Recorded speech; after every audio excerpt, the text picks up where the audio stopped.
From the CyberHub bunker and studio, you're tuning in to the CyberHub podcast. And now for your host and CISO, James Azar.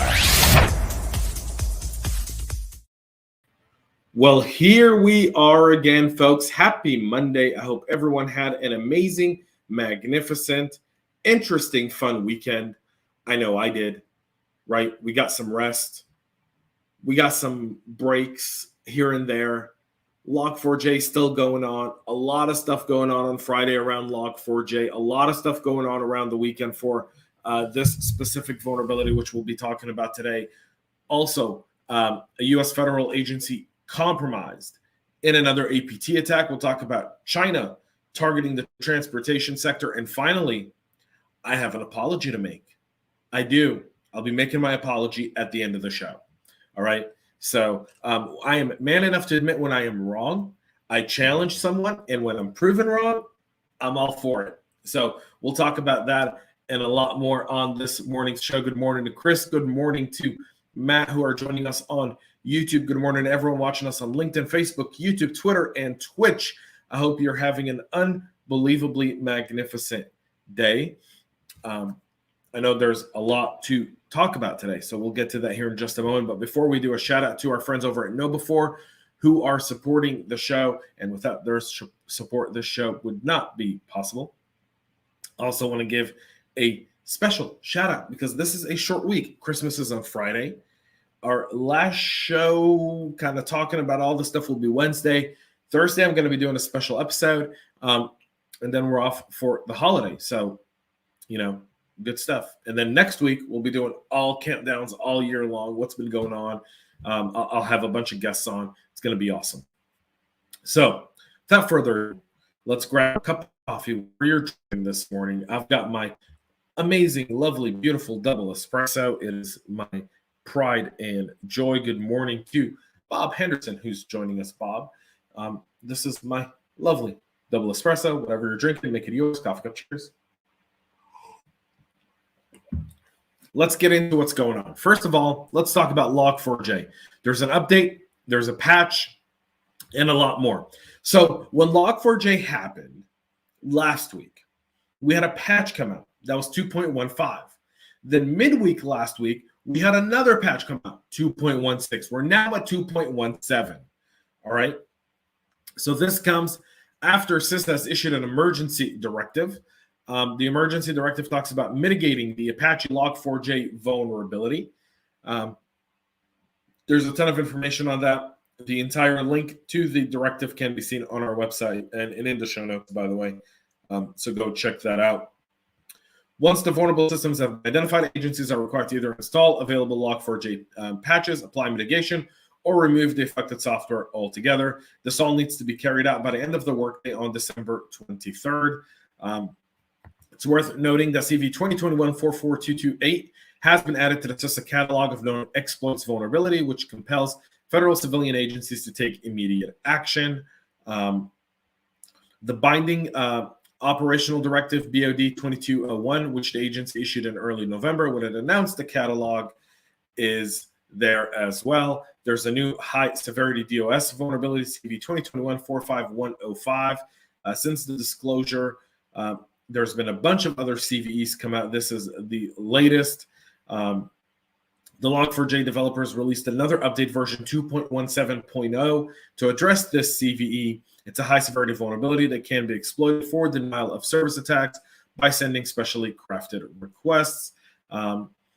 Additionally, Log4j, Conti ransomware is now attacking VMware servers and tell you the past ransomware hits China. So researchers with security firm Advanced Intelligence discovered that Conti ransomware groups are exploiting the VMware vCenter server instances through the Log4j vulnerabilities. The report on Friday said the security company discovered multiple members of the Conti discussing ways to take advantage of the Log4j issue, making them the first sophisticated ransomware group trying to weaponize the vulnerability. Up until now, it's all been predominantly nation states. So keep that in mind. This has been predominantly nation states that have been after this. They've noted that the research of ransomware logs shows Conti made over $150 million in the last 6 months. But there's a lot more to that. In a statement, VMware said it issued a security advisory containing fixes for the 40 products it sells that are vulnerable to the Log4J issue, including vCenter. And the advisory that can confirm that the exploitation attempts in the wilds have been confirmed against VMware.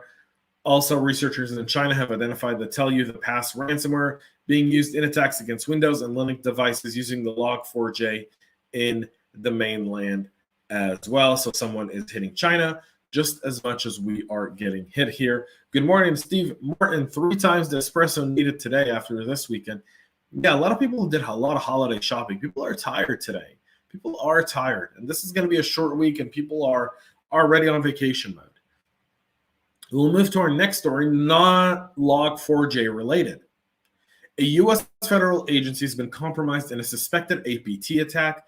A sophisticated threat actor gained access and backdoors to the internal networks of a U.S. government agency, according to Avast. That agency was the United States Commission on International Religious Freedom, or USCIRF. According to its website, USCIRF is tasked with monitoring the right of freedom of religion and belief abroad, and then making policy recommendations to the President, Secretary of State, and U.S. Congress. The agency has a primary role in shaping U.S. policy in regards to human rights violation and possible sanctions. I wonder who would do that. Based on the analysis on the files and questions, we believe it's reasonable it's been reasonable to conclude that the attackers were able to intercept and possibly exfiltrate all local network traffic in the organization. The researchers said that they noted some thin connections to Operation Right Signature, which doesn't have attribution here, but who else goes after human rights organizations in this country? Could it be the country behind our next story? Chinese hackers have been spotted targeting the transportation sector. A Chinese state-sponsored threat actor called Tropic Trooper has been targeting transportation organizations and government entities relating to the transportation sector, according to our friends over at Trend Micro. Also known as Earth Centaur and Keyboy, the APT has been around since 2011. It's been conducting espionage campaigns against governments in healthcare, high-tech, and transportation in Hong Kong, Philippines, and Taiwan. As part of the attacks conducted over the past year and a half, Trend Micro has warned that the group attempted to access flight schedules, financial plans, and other internal documents at the target organizations, as well as personal information available on the compromised hosts. The APT has also been observed using open source framework, which allows it to easily come up with a new backdoor variant and likely employs the same tactics and attacks on other industries as well. Different types of second stage attack include the Chaser client and file SVR, which are deployed on the victim. The attackers then begin an Active Directory discovery, leverage server message block to spread across the network, and attempt to harvest logon credentials. So China still up to its no good. So we'll see that. Finally, time for my apology. Yep, I have been very, very critical of Citizen Lab because their obsession with NSO Group.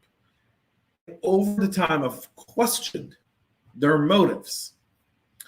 Well, now they've come up and they've shown me that they're able to look outside of the country of Israel to other places. And so, Citizens Lab, I apologize. I'm very, very sorry. But we'll get to the story because Citizen Lab has discovered another player in the private sector mobile spyware game, fingering a tiny North Macedonia company called Cytrox. As the makers of a high-end iPhone implant, Citizens Lab teamed up with the threat intel team at Facebook's parent company Meta to expose Cytrox alongside a handful of PSOAs, private sector offensive actors in the murky surveillance for hire industry. In a detailed technical report published on Thursday afternoon, Citizens Lab said Cytrox is responsible for a piece of iPhone eavesdropping malware that was planted on phones belonging to 2 notable Egyptians. The malware, which was called Predator, was able to infect the then latest iOS version 14.6 using single-click links sent via WhatsApp. In one eyebrow-raising case, exiled Egyptian politician Ayman Noor was spooked by his iPhone overheating and eventually found evidence of 2 different spyware programs managed by 2 different government APT actors running on the device. Citizens Labs has attributed this attack to the Egyptian government, which is a known Cytrox customers. Citizens Lab said Noor's phone was infected with both Cytrox Predator and the more well-known Pegasus spyware sold to the government by NSO.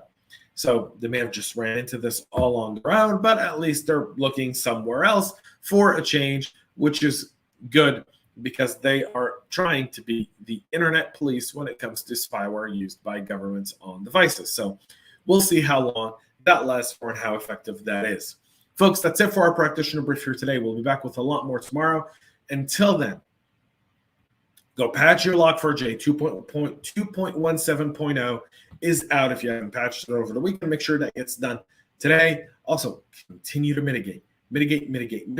Set up your sensors and your EDR, XDR, MDR, and SIM all to identify the TTPs and IOTs. You can find all that on the CISO website. Make sure you do that. Also, go to the MITRE website. A lot of great tools on MITRE as well for the Log4J. Until tomorrow, we'll be back here again at 9 a.m. Eastern. Thank you all for watching and stay cyber safe.